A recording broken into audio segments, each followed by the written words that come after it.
धीरे धीरे प्रकाश की चमक कम हुई। जब आंखें खुली तो किशन और राम दुलारी खुद को किसी अजीब सी दुनिया में पाए। चारों तरफ हल्की नीली रोशनी थी। जमीन पर सफेद कोहरे जैसी हल्की परत फैली थी।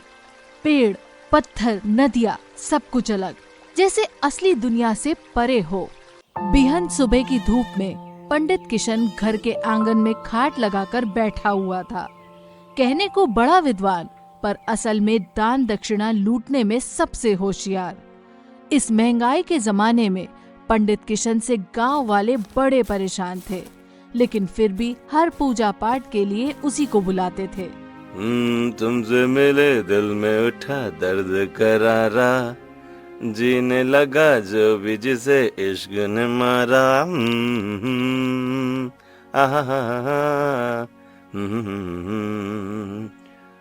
अरे सुनते हो, पूजा करने जाना है कि नहीं? पैसे कमाने का मन है या यूं ही आलसी भैंस की तरह पड़े रहोगे? ए राम दुलारी, जरा तमीज से बात कर। हर वक्त रुपया रुपया रट लगाती रहती है तू। तेरी वजह से मुझे गांव वालों को लूटना पड़ता है। सब पूजा करवाने के बाद मुझे गाली बकते हैं। हाँ, तो गालियों से पेट भरेगा या पैसों से? तुम्हारे अलावा गांव में कोई ज्ञानी पंडित है? फायदा तो उठाना पड़ेगा ना। कब तक 150 की दान दक्षिणा से काम चलाओगे? हाँ, तेरा कहना भी ठीक है। जा, मेरा झोला उठा कर ला। आज ठाकुर से मोटी दक्षिणा टटोलूंगा। उसके घर में पूजा है। अभी लाई। राम दुलारी भागकर घर के अंदर गई और किशन का पूजा की सामग्री वाला झोला उसे पकड़ा दिया, जिसे लेकर किशन ठाकुर के घर की ओर चला गया।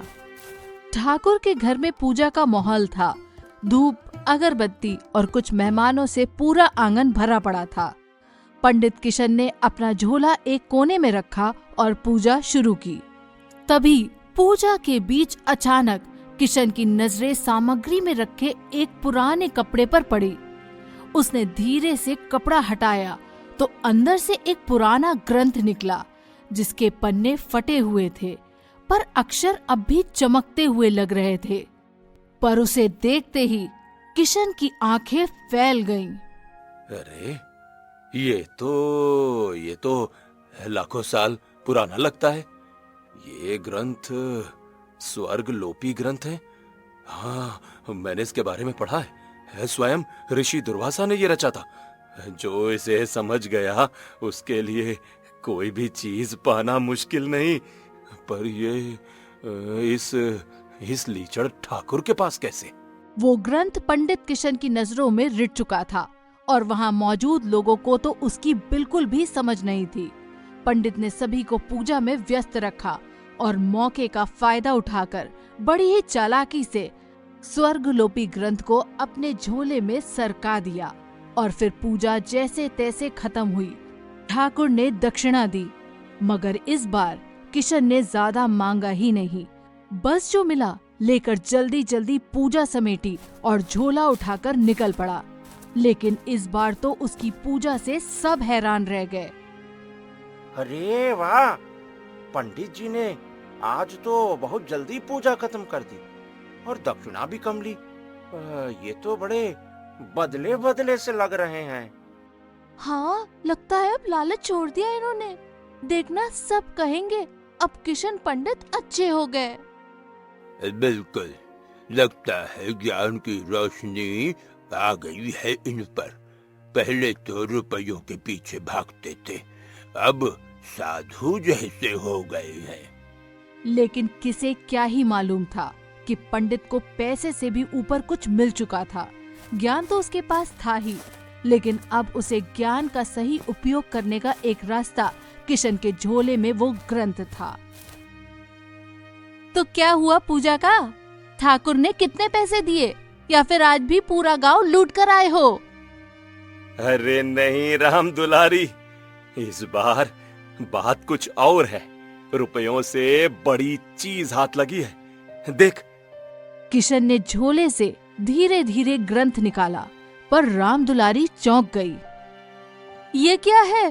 पुराना सा कागज, इसके पीछे पागल हो रहे हो? ये कोई साधारण कागज नहीं है राम दुलारी। ये वो ग्रंथ है जिसे ऋषियों ने बनाया था। कहते हैं जो इसे समझ गया फिर जो चाहे पा सकता है। अब देखना हमारी किस्मत बदलने वाली है। अरे ये कागज का मैं क्या करूं? किस्मत ये फटे गले कागज के टुकड़े से नहीं, नोटों से बदलती है। कितने पैसे ठगे ठाकुर से? ले रख ले, जो भी है ये है। अरे फटे मुंह, ये आदमी 200 लेकर आया है। हे भगवान, ऊपर से इस रद्दी कागज को लेके खुश हो रहा है। बड़बड़ाते हुए राम दुलारी ने अपना सर पीटा और घर के अंदर घुस गई। मगर किशन की नजर सिर्फ उस ग्रंथ पर थी और अब वो सोच चुका था, वो कुछ अलग ही था। रात के 2 बज रहे थे। किशन का घर सूना था। राम दुलारी गहरी नींद में थी। उसकी सांसें धीमी और नियमित थी। लेकिन किशन सोया नहीं था। उसने एक दफा राम दुलारी की तरफ देखा और चुपके से उठकर घर के बाहर निकल गया। ये वही सिलसिला आगे 3 रातों तक चलता रहा। हर रात के 2 बजे किशन उठता, ग्रंथ लेकर मंदिर चला जाता और सुबह लौट आता। राम दुलारी ने जब कई रातों उसे सोता नहीं पाया तो उसकी शक की लकीर और गहरी होती गई। आखिरकार तीसरी रात को वह नहीं रुकी। उसने फैसला किया कि अब वह खामोशी से उसका पीछा करेगी। ये किशन हर रात जाता कहाँ है? कहीं इसका किसी दूसरी औरत के साथ? नहीं, पर आज मैं पता करके रहूंगी। आज रात ठीक 2 बजे जैसे ही राम किशन घर से बाहर निकला, राम दुलारी ने चुपके से अपने सादा और छोटा सा लुगा पहना, दुपट्टा बांधा और दरवाजे से बाहर निकल पड़ी। चांद की धुंधली रोशनी में उसने किशन की परछाई पकड़ ली। किशन बिना देखे, बिना किसी शोर के मंदिर की ओर बढ़ता गया। राम दुलारी भी पीछे पीछे हौले हौले पर लगातार। मंदिर के अंदर किशन ने एक कोने में रखा छोटा सा चौघड़ा निकाला और एक गंभीर प्रतिबद्धता के साथ उसने ग्रंथ सावधानी से बाहर निकाला और धड़कते दिल से उसे खोला। पन्नों पर झुर्रीदार अक्षर, विचित्र चिन्ह और छोटे छोटे मंडल बने थे, लगभग चक्रों जैसे।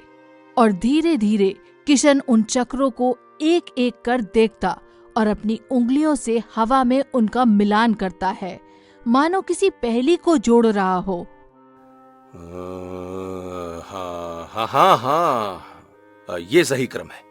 पहले त्रिकोण, फिर वृत्त और बीच में वो बिंदु, ठीक वैसे ही जैसे पुस्तक में लिखा है।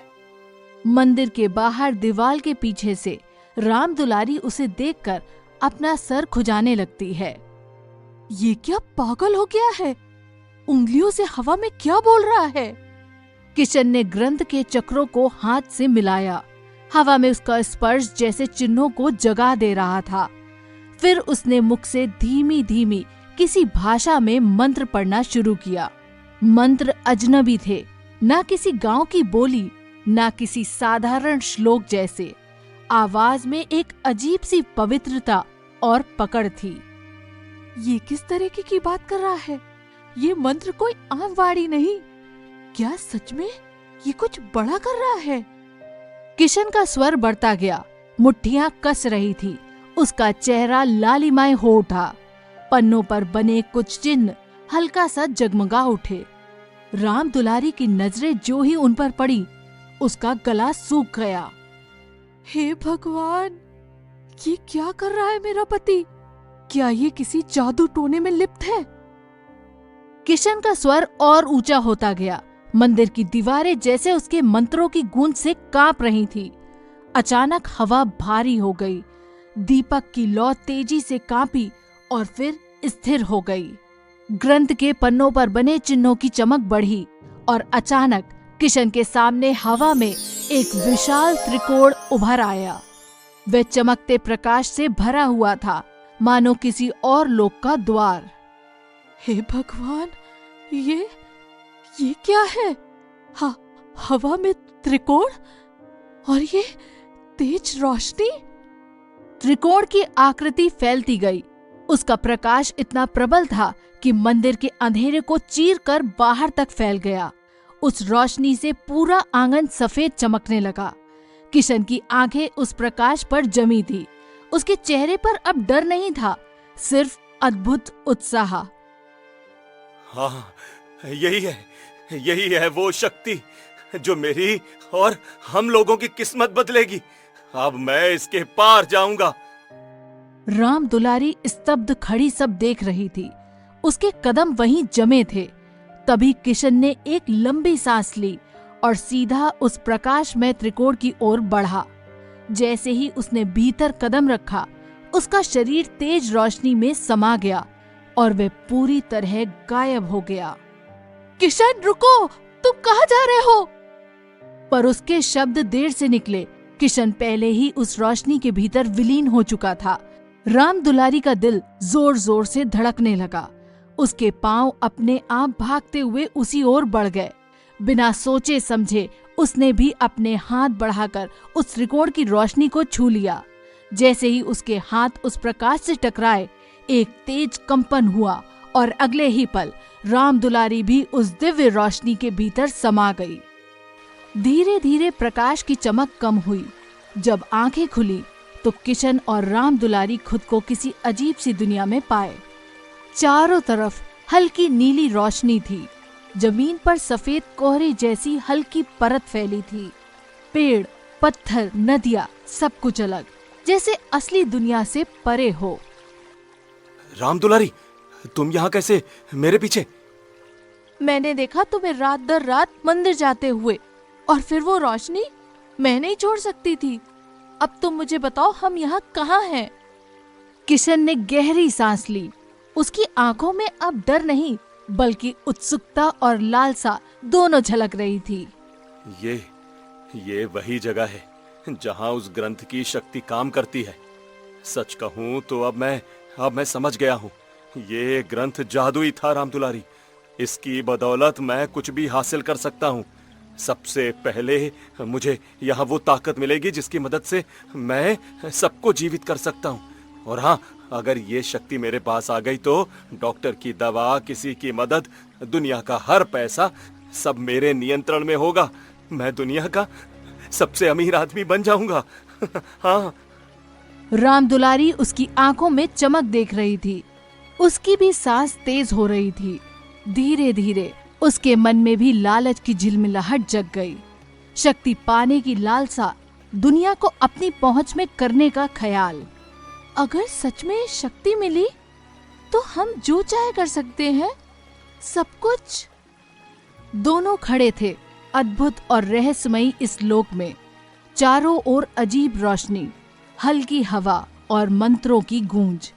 उसके मन में लालसा और लालच की आग जल रही थी।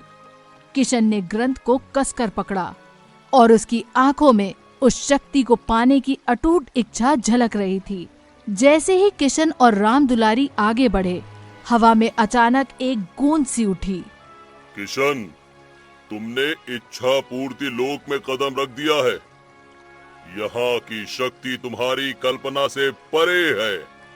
तुम्हारी पहली शक्ति है मृत्यु को तोड़ने की शक्ति, और इसे पाने के लिए तुम्हें अपनी हिम्मत और अपनी बुद्धि के रास्ते से आगे बढ़ना होगा। बाकी का रास्ता तुम्हारे सामने धीरे धीरे खुलता जाएगा। किशन के शरीर में हल्की कंपन दौड़ गई, क्योंकि इंसान तो कोई नहीं था, पर आवाज ये सब बिल्कुल चमत्कारी था।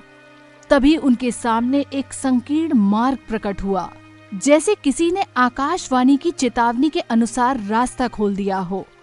किशन ने राम दुलारी की ओर देखा और दोनों रास्ते पर उतर गए। रास्ता जैसे और भी संकीर्ण और रहस्यमयी हो गया। थोड़ी ही दूर पर अचानक एक जादुई पेड़ दिखाई दिया। उसका तना चमकदार था और शाखाओं से निकलती हल्की हल्की रोशनी जैसे किसी दिव्य शक्ति की आभा हो। किशन, मुझे स्पर्श करो। इसी से तुम्हें मृत्यु को तोड़ने की शक्ति मिलेगी। अब तुम इसे आसानी से प्राप्त कर सकते हो। क्या सच में मुझे इतनी आसानी से यह शक्ति प्राप्त हो जाएगी? हाँ हाँ किशन, तुम्हारा ज्ञान ही इतना अद्भुत है, क्योंकि इस ज्ञान के बल पर तुम यहाँ पहुँचे हो। 100 सालों में ऐसा कोई भी नहीं कर सका। जल्दी से मुझे स्पर्श करो और अपना इनाम ले लो। किशन खुशी से झूम उठा। उसने तुरंत पेड़ के तने को स्पर्श कर लिया। इसी के साथ उसे अपने हाथों में शक्ति का एहसास एकदम वास्तविक लग रहा था। राम दुलारी भी उसकी आंखों में चमक देखकर लालच से भर गई। किशन, तुम चाहो तो यहीं से लौट सकते हो, लेकिन आगे बढ़ने पर तुम्हें भविष्य देखने की शक्ति मिलेगी। तो चलो आगे बढ़ते हैं, हमें वो शक्ति हासिल करनी है। हाँ राम दुलारी, वो मेरे लिए ही बनी है। जैसे ही उन्होंने आगे कदम बढ़ाए, रास्ते में एक हाथी का बच्चा दिखाई दिया। उसकी माँ बीच रास्ते में गिरकर मर रही थी। किशन की आंखों के सामने दृश्य आया। माँ का शरीर जमीन पर पड़ा और बच्चा पास खड़ा था। हे पंडित, मेरी माँ को बचा लो।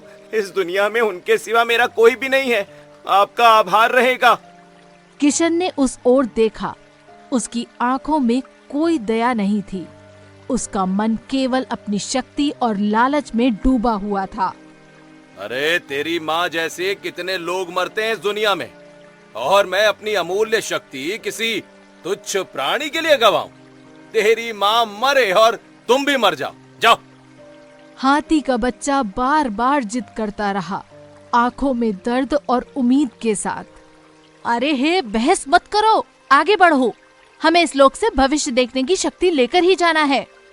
किशन ने एक अंतिम बार बच्चा देखा।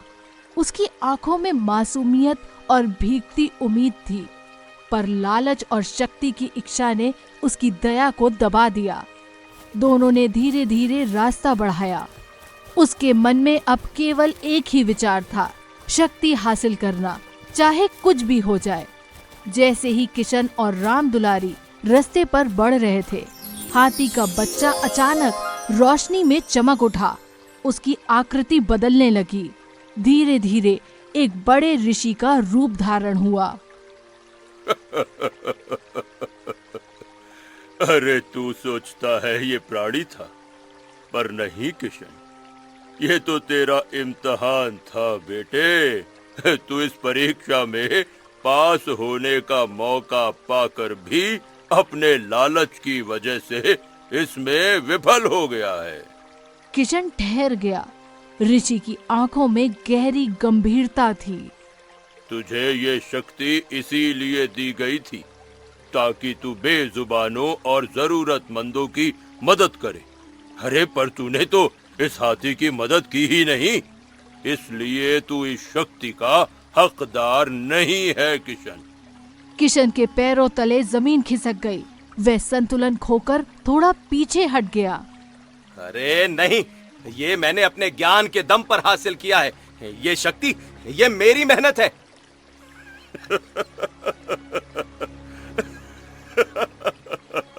अरे ये है तेरा ज्ञान? हाँ, न तेरे भीतर दया है न करुणा, सिर्फ लालच भरा है और घमंड है।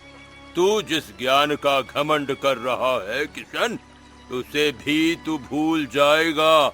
जा, ये मेरा श्राप है तुझे। किशन की आंखें खुली की खुली रह गई। उसके मन में अचानक एक खालीपन और समझदारी का एहसास हुआ।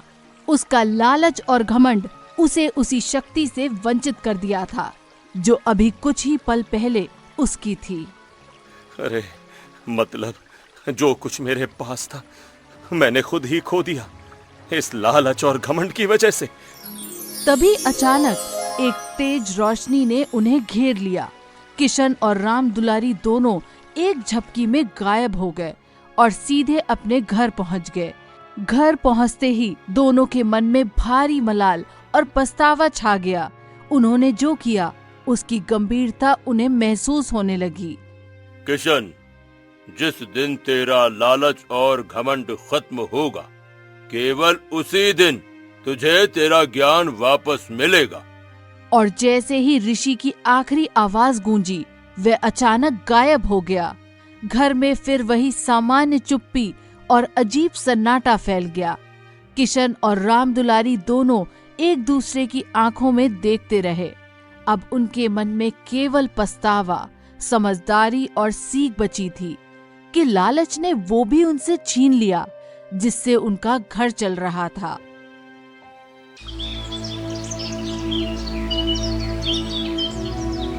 भोला लकड़हारा रोज की तरह लकड़ी तोड़ने वन में जा रहा होता है। जाते जाते अकेले ही बात कर रहा था। आज तो मुझे किसी तरह अच्छी लकड़ियां काटकर ढूंढनी होंगी। अब तो मेरे पास ज्यादा धन भी नहीं बचा है। वो तो अच्छा हुआ कि महामंत्री जी ने मुझे उनके महल में लकड़ियां पहुंचाने को कहा, नहीं तो पता नहीं मैं भविष्य के लिए धन कैसे प्राप्त करता। चलो भोला, काम पर लग जाओ। भोला वन में आता है। वन में देखता है तो उसे कहीं अच्छी लकड़ियां नहीं दिखती। लगता है आज बाकी लकड़हारे मेरे आने से पहले लकड़ियां तोड़कर जा चुके हैं। अब क्या करूं? यहाँ तो सूखी लकड़ियां बची ही नहीं है। आज तो मुझे किसी भी परिस्थिति में लकड़ियां तोड़नी ही है, नहीं तो महामंत्री से क्या कहूँगा। वो तो किसी और से लकड़ियां खरीद लेंगे और मेरा नुकसान हो जाएगा। एक काम करता हूँ, वन के दूसरे क्षेत्र में जाकर लकड़ियां ढूंढता हूँ, कदाचित वहाँ अच्छी लकड़ियां मिल जाएं। ऐसा विचार करके भोला वन के दूसरे क्षेत्र में जाने लगता है। थोड़ी दूर जाने के बाद भोला को उसके सामने नाचता हुआ एक मोर दिखाई देता है। उसे देखकर भोला आश्चर्यचकित हो जाता है। अरे ये क्या? ये मोर कितना सुंदर नृत्य कर रहा है, परंतु अभी तो ना बारिश हो रही है और ना ही इतना प्रसन्न मौसम है, तो ये मोर नाच क्यों रहा है? उस मोर के पंख नाचते हुए नीचे गिर रहे थे। तभी बिरजू देखता है कि वहाँ एक सुंदर सुनहरे रंग का पेड़ खड़ा था। कितना सुंदर पेड़ है! यदि मैं इस पेड़ को काटकर इसकी लकड़ी बेचूं तो मुझे कितना ज्यादा धन मिलेगा। महामंत्री भी इस सुनहरी लकड़ी को देखकर खुश हो जाएंगे। इस लकड़ी को काटकर मेरी रोज रोज की धन की समस्या समाप्त हो जाएगी और मुझे कम मेहनत में धन प्राप्त हो जाएगा। उधर राजमहल में महाराज बहुत चिंता में बैठे हुए थे। वो महामंत्री से मंत्रणा कर रहे थे। महामंत्री जी, आज 10 दिन हो गए हैं, परंतु अभी तक राजकुमार की कोई जानकारी प्राप्त नहीं हुई। हाँ महाराज, हमारे सारे गुप्तचर पूरे राज्य में घूम रहे हैं, परंतु राजकुमार का कहीं पता नहीं चल रहा है। हमें समझ नहीं आ रहा है कि राजकुमार कहाँ जा सकते हैं। हमारे राज्य की सुरक्षा के हेतु से राजकुमार के खो जाने की बात राज्य में फैलनी नहीं चाहिए। यदि ये बात प्रजा को पता चल गई तो प्रजा में भय उत्पन्न हो सकता है। हाँ महाराज, प्रजाजन विचार करेंगे कि इतनी सुरक्षा में होते हुए भी यदि राजकुमार राजमहल से खो सकते हैं तो हम आम लोगों की क्या कथा। आप चिंता मत कीजिए महाराज, राजकुमार स्वस्थ होंगे। हमें शीघ्र ही उनके विषय में कोई जानकारी प्राप्त हो जाएगी। भोला उस पेड़ के पास जाने लगता है। इस पेड़ को काटने से पहले इसे स्पर्श कर लूं। ऐसा सुनहरा पेड़ देखने का सौभाग्य पता नहीं कब प्राप्त होगा। ऐसा विचार करके भोला उस पेड़ को स्पर्श करने जाता है। तभी उस पेड़ से आवाज आती है, रुको, मुझे स्पर्श मत करो। अरे, ये पेड़ बोल कैसे रहा है? मुझे स्पर्श मत करो। यदि तुम मुझे स्पर्श करोगे तो तुम इस पेड़ में समा जाओगे। क्या? ये कैसे हो सकता है? तुम अवश्य कोई मायावी हो।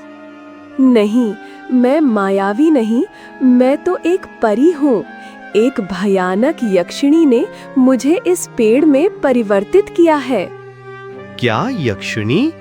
हाँ, और ये मोर जो नृत्य कर रहा है वो एक गंधर्व है, स्वर्ग से आया है। यक्षिणी ने इसे भी मोर में परिवर्तित किया है। ये सब क्या बोल रहे हो? मुझे कुछ समझ नहीं आ रहा है। मैं तुम्हें शुरुआत से सब बताती हूँ। पेड़ बताने की शुरुआत करता है। कुछ दिनों पहले, अरे वाह, कितना सुंदर वन है ये। इस वन में कितने स्वादिष्ट फलों के पेड़ हैं। वाकई में मैं अभी कुछ फल तोड़कर खा लेती हूँ। तभी वहाँ एक यक्षिणी आती है। वाह, कितनी सुंदर परी है ये। कोई एक बार इसका सौंदर्य देख ले तो बार बार इसे देखने का मन हो जाएगा। मुझे भी इसी की तरह सुंदर बनना है। मैं अभी इसका सौंदर्य छीन लेती हूँ। यक्षिणी परी पर जादू करने उसके पास जाने लगती है। तभी वहाँ एक गंधर्व आता है। परी, सावधान हो जाओ, ये यक्षिणी तुम पर जादू करने आ रही है। गंधर्व की बात सुनकर परी सावधान हो जाती है और यक्षिणी की जादू से बच जाती है।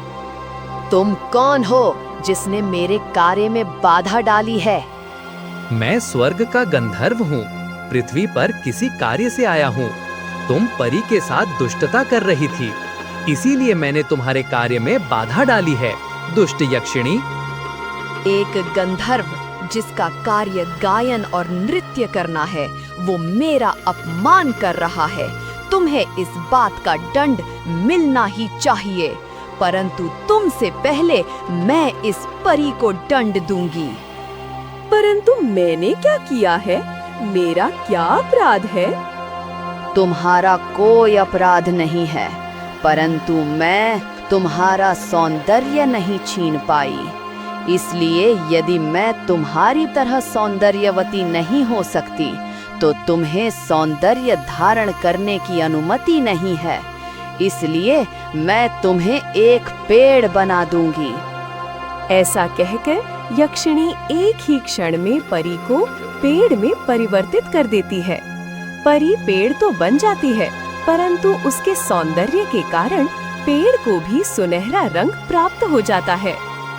हम तुम्हें पेड़ में परिवर्तित करने के बाद भी तुम्हारा सुनहरा रंग चमक रहा है। ठीक है, तुम्हें एक और श्राप देती हूँ। यदि तुमने किसी से सहायता मांगी और सहायता के लिए यदि किसी ने तुम्हें स्पर्श किया, तो वो भी इस पेड़ में समा जाएगा। अब तुम्हारी बारी है गंधर्व। तुम्हें गायन और नृत्य करने का बहुत अनुभव है ना? इसलिए मैं तुम्हें एक मोर बना देती हूँ जो सदा बिना रुके नृत्य करेगा। नृत्य करते करते जब तक तुम्हारे सारे मोर पंख झड़ जाएंगे, तब तुम्हारी मृत्यु हो जाएगी। परी को पेड़ और गंधर्व को मोर बनाकर यक्षिणी चली जाती है। मोर नाचने लगता है। इतने दिनों से मैं पेड़ बनकर यहाँ फंसी हुई हूँ और ये मोर नाच रहा है। इसके कितने मोर पंख झड़ गए हैं।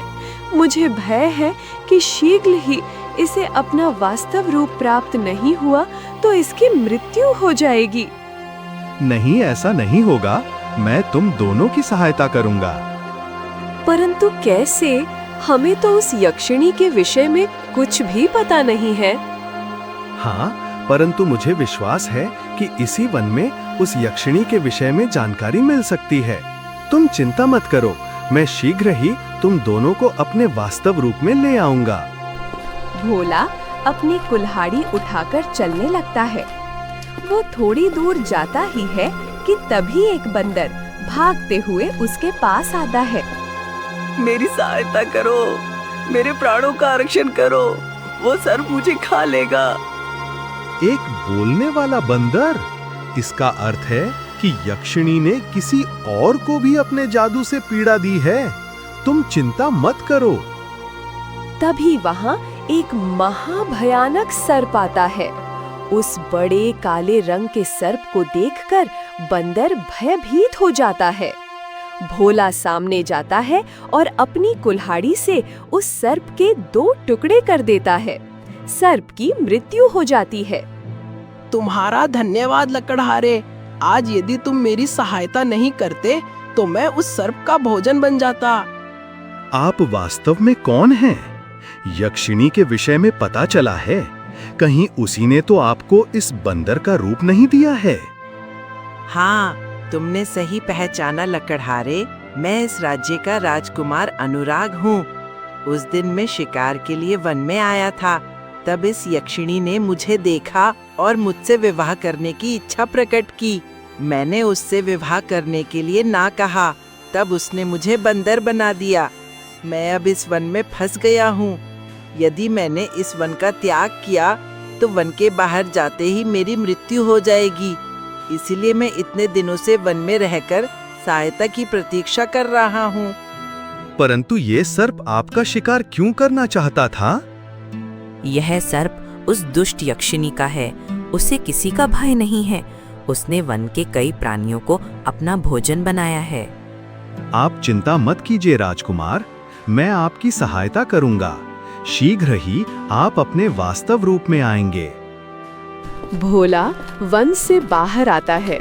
वो राजमहल में जाता है और महाराज, महाराज! क्या हुआ लकड़हारे?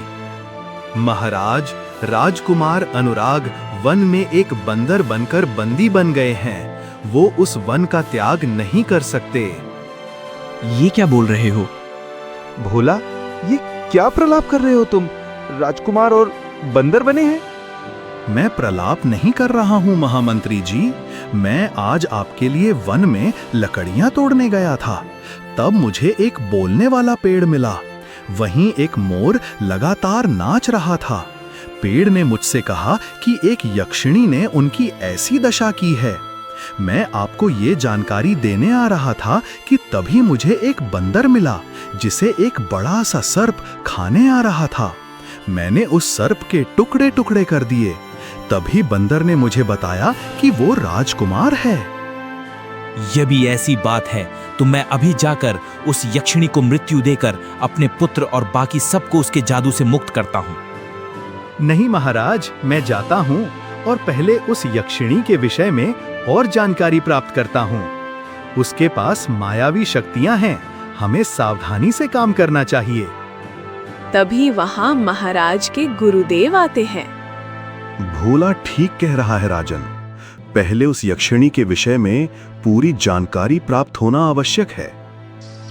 अगले दिन फिर भोला वन में आता है और छुपकर देखने लगता है। तभी यक्षिणी वहाँ आती है और मोर का नृत्य देखने लगती है और फिर कहीं चली जाती है। भोला उसके पीछे जाने लगता है। तभी बंदर वहाँ आता है। राजकुमार, वो यक्षिणी कहाँ जा रही है? लकड़हारे, मैंने इतने दिनों में यक्षिणी के दिनक्रम को देखा है। वह रोज यहाँ आती है, मोर का नृत्य देखती है और फिर इस वन में एक सुरंग है, उसके अंदर से एक अंधेरी गुफा में जाती है। मेरे विचार से उसी अंधेरी गुफा में उसका रहस्य छिपा है। कैसा रहस्य? उस अंधेरी गुफा में एक बड़ा मायावी चमगादड़ रहता है। यक्षिणी को उसकी शक्ति उसी चमगादड़ से प्राप्त होती है। मतलब इस यक्षिणी को इस वन में हम हरा नहीं सकते। पहले उसके उस शक्ति देने वाले चमगादड़ को नष्ट करना होगा। मैं अभी जाकर महाराज को ये बात बताता हूँ। भोला महाराज के पास आता है और सब बता देता है। भोला, तुम ही उस यक्षिणी को पराजित कर सकते हो। तुम्हारा मन साफ है, सबकी सहायता करने के लिए सज्ज हो। तुम्हारे पास धैर्य है, परंतु उस मायावी शक्ति को परास्त करने के लिए कदाचित तुम्हें किसी विशेष वस्तु की आवश्यकता पड़ सकती है। इसीलिए मैं तुम्हें ये पवित्र जल दे रहा हूँ। जब भी तुम्हें लगे कि तुम्हें इसका उपयोग करने की आवश्यकता है, तब तुम इसका उपयोग कर लेना। शुभ भवन्तु। गुरुदेव भोला को पवित्र जल का कमंडलू देते हैं। अगले दिन सुबह भोला वन में आकर छुप जाता है। यक्षिणी आती है और मोर का नृत्य देखकर जाने लगती है। भोला उसका पीछा करने लगता है। भोला के हाथ में कमंडलू था तो दूसरे हाथ में कुल्हाड़ी थी। भोला धीरे धीरे यक्षिणी के पीछे जाने लगता है। यक्षिणी उस सुरंग के मार्ग से एक गुफा में चली जाती है। भोला भी उसके पीछे जाता है। अरे कितना अंधेरा है यहाँ, मुझे तो कुछ दिखाई नहीं दे रहा है। अब मैं उस यक्षिणी और चमगादड़ को कैसे ढूंढूंगा? भोला ऐसा विचार कर रहा था कि तभी उसे यक्षिणी की आवाज आती है। मेरे प्रिय चमगादड़, तुम्हारे कारण ही मेरी शक्ति है। तुम मुझे अब इतनी ज्यादा शक्ति प्रदान करो कि मैं सर्वशक्तिशाली बन जाऊं। अब मैं ऐसे सबसे छुपकर नहीं रहना चाहती। यक्षिणी के ऐसे कहते ही वहां रोशनी फैल जाती है। चमगादड़ अपनी चोंच से यक्षिणी को शक्ति प्रदान करने लगता है। उस रोशनी का फायदा उठाकर भोला यक्षिणी के पास आता है। तुम लकड़हारे, तुम यहाँ कैसे पहुँच गए? ये स्थान एक गुप्त और रहस्यमय स्थान है। यहाँ आने की किसी को अनुमति नहीं है। मैं तुम्हारा और तुम्हारे शक्तिदाता का अंत करने आया हूँ, दुष्ट यक्षिणी। तुम एक सामान्य लकड़हारा हो और मेरा अंत करने का स्वप्न देख रहे हो। मूर्ख हो तुम। मैं अपनी जादू से तुम्हें यहाँ से सदा के लिए गायब कर दूंगी। ऐसा कहकर यक्षिणी भोला पर जादू करने के लिए उसके पास आने लगती है। तभी भोला अपनी समय सूचकता से कमंडलू का पवित्र जल यक्षिणी के शरीर पर डालता है।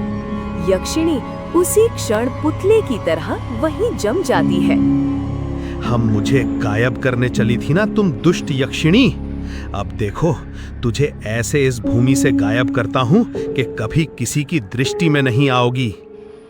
यक्षिणी की ऐसी दशा देखकर चमगादड़ क्रोधित हो जाता है और उड़ते हुए भोला के पास आने लगता है। भोला फिर से सावधानी से अपने पास आने वाले चमगादड़ पर कुल्हाड़ी मार देता है।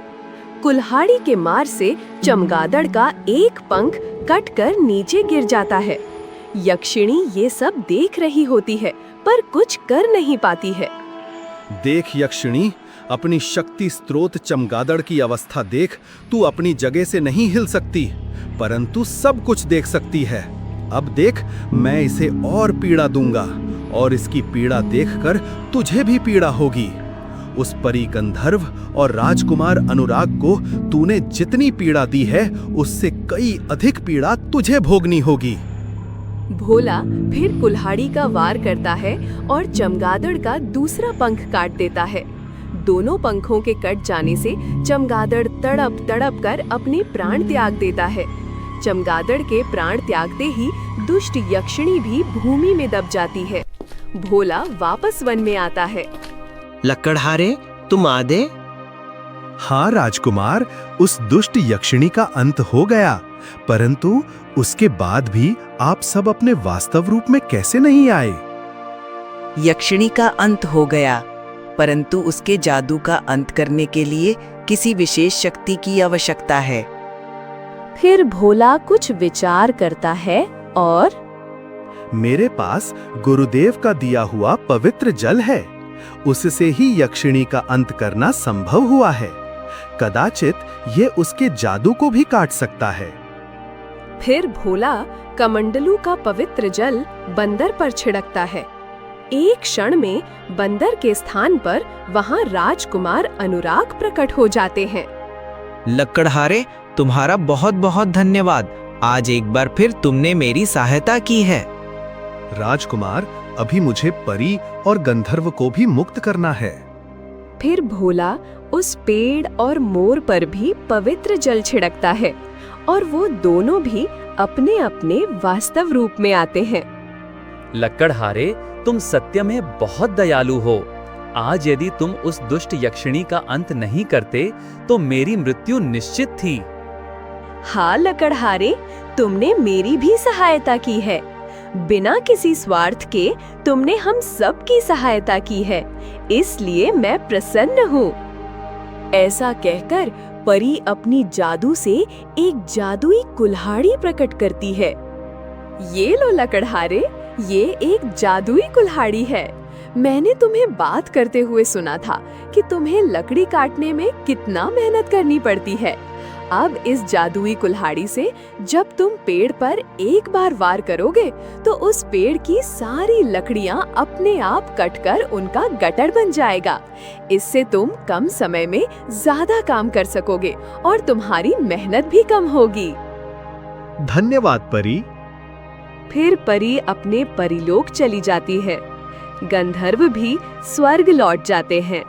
राजकुमार अनुराग भोला को लेकर राजमहल आता है। भोला का शौर्य देखकर महाराज भी उससे प्रसन्न होते हैं और उसे एक बड़ा सा घर भेंट में देते हैं।